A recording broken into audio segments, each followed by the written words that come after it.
Você conhece quais são as profecias a respeito da volta de Jesus? Então, nesse vídeo de hoje, eu vou contar para você quais são os principais textos que se referem ao fim dos tempos. E a primeira palavra profética a gente encontra no livro de Atos dos Apóstolos, que temporalmente está na sequência dos evangelhos. E logo no capítulo 1, verso 10, a gente vê um relato dos discípulos de Jesus, que ficaram com os olhos fixos no céu enquanto ele subia, se referindo aqui a Jesus. De repente surgiram diante deles dois homens vestidos de branco, que a gente entende que supostamente seriam dois anjos, que lhes disseram: Galileus, por que vocês estão olhando para o céu? Este mesmo Jesus, que dentre vocês foi elevado ao céu, voltará da mesma forma como o viram subir. E esse texto é bem interessante porque é uma narrativa contada por um mensageiro, que é a palavra que no grego corresponde a ângelos, que é o que a gente chama de anjo. No livro de Apocalipse 1, verso 7, a gente encontra uma coisa parecida, em que é dito assim: Eis que ele vem com as nuvens, e todo olho o verá, até mesmo aqueles que o transpassaram, e todos os povos da terra se lamentarão por causa dele. Assim será. Amém. E de novo aqui aparece aquela referência em que Jesus supostamente vem dos céus. Ele vem descendo das nuvens. Então, diferentemente da primeira vinda dele, em que ele nasce fisicamente de Maria, aqui não. Ele desce de maneira sobrenatural, vindo ali dos céus. Pelo menos é assim que é relatado nesses textos, em que aparentemente se mostra como sendo algo literal. Mas claro que você pode discordar com relação a isso. Então comenta aí nesse vídeo o que você acha. E muita gente se pergunta, mas o que vai acontecer exatamente quando Jesus voltar? Então eu vou ler para você um verso que se encontra também no livro de Apocalipse, capítulo 19, verso 11. Mas você pode ler depois com calma todo esse contexto. É dito assim: Vi o céu aberto e diante de mim um cavalo branco, cujo cavaleiro se chama Fiel e Verdadeiro. Ele julga e guerreia com justiça. E aí ele começa a dar diversos relatos a respeito de que esse cavaleiro do cavalo branco, nesse caso, se trata de Jesus, porque ali no verso 16, por exemplo, a gente vê que em seu manto e em sua coxa está escrito este nome: Rei dos Reis e Senhor dos Senhores. Então aqui dentro dessa palavra a gente vê que Jesus ele vem para trazer julgamento para as nações. E uma coisa que é importante nesse texto é que fique claro que Jesus, dentro das profecias, aparentemente não vem nascido de alguma mulher, ele não surge de algum lugar da terra. Jesus literalmente desce dos céus. Eu já vi uma interpretação também que a segunda vinda de Jesus se manifesta por intermédio da igreja. Porque como a igreja representa o corpo de Cristo, é como se a igreja representasse Jesus encarnado na terra. Então, cada uma das pessoas que são discípulos de Jesus compondo esse corpo fazem com que Jesus ele tenha vindo.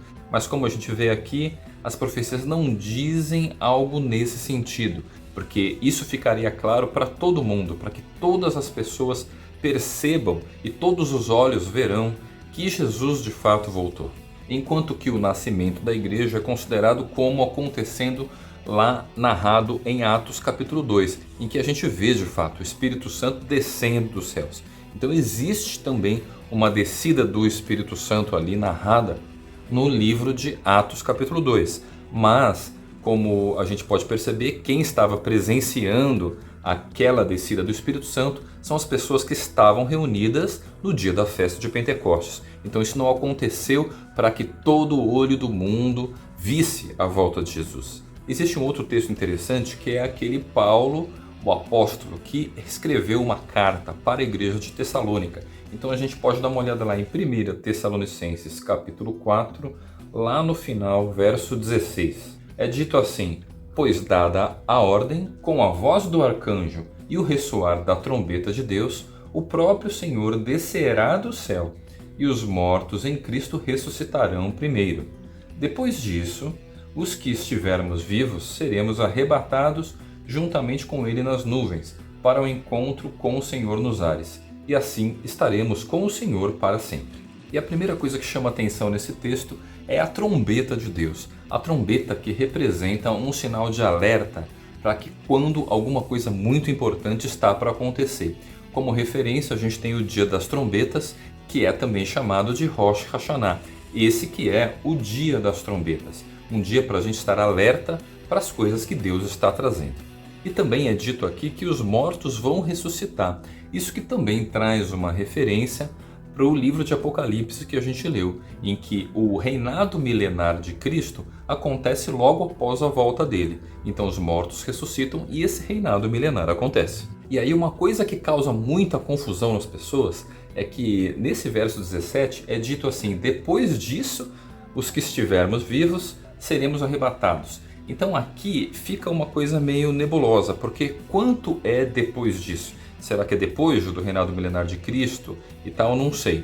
Na verdade, o que Paulo exatamente quis dizer com relação a isso? Muita gente considera que esse depois disso se refere lá ao final do livro de Apocalipse, em que a igreja ela é levada ao encontro de Jesus nos ares. Muita gente considera que esse encontro nos ares representa, de fato, Jesus com a sua igreja subindo para o encontro da Nova Jerusalém que desce. Isso está narrado ali no final do livro de Apocalipse.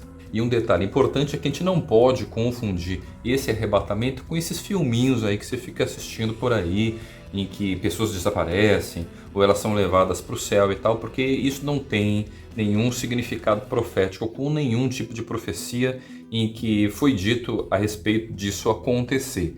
Na verdade, como a gente vê nas palavras de Jesus, os arrebatados, fazendo referência ao dilúvio, são aqueles que vão ser levados, ou seja, condenados. Então o dilúvio vem e leva todos, arrebata todos, no sentido de condenação e não de salvação. E se você tem alguma dúvida se isso realmente está escrito, é só você dar uma estudada no capítulo 24 de Mateus, em que Jesus traz diversas revelações a respeito da volta dele, sobre a questão do início das dores, os sinais que antecedem o fim dos tempos, sobre, por exemplo, a vinda dos falsos profetas e de tribulações que vão acontecer, a respeito de falsos cristos e falsos profetas que vão realizar sinais e maravilhas para enganar, até se possível, os eleitos, mas eu vou focar com vocês somente aqui no verso 27, em que é dito assim: porque assim como o relâmpago sai do Oriente e se mostra no Ocidente,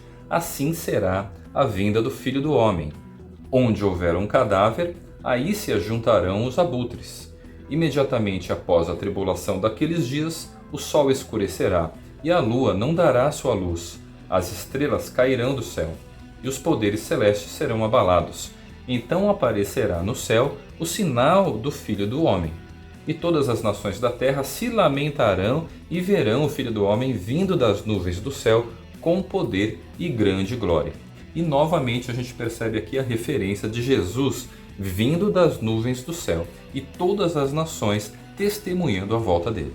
E uma outra maneira de exemplificar isso foi Jesus trazendo a figura do relâmpago, que sai do Oriente e vai até o Ocidente. Então, claramente aqui, Jesus não volta de maneira pontual para um grupo de pessoas, mas sim ele é testemunhado por todas as pessoas na face da terra. Pelo menos é assim que eu interpreto. Você entende isso também? Um outro capítulo interessante de ser estudado é o capítulo de Zacarias, capítulo 14. Então vamos dar uma olhada lá no verso 1.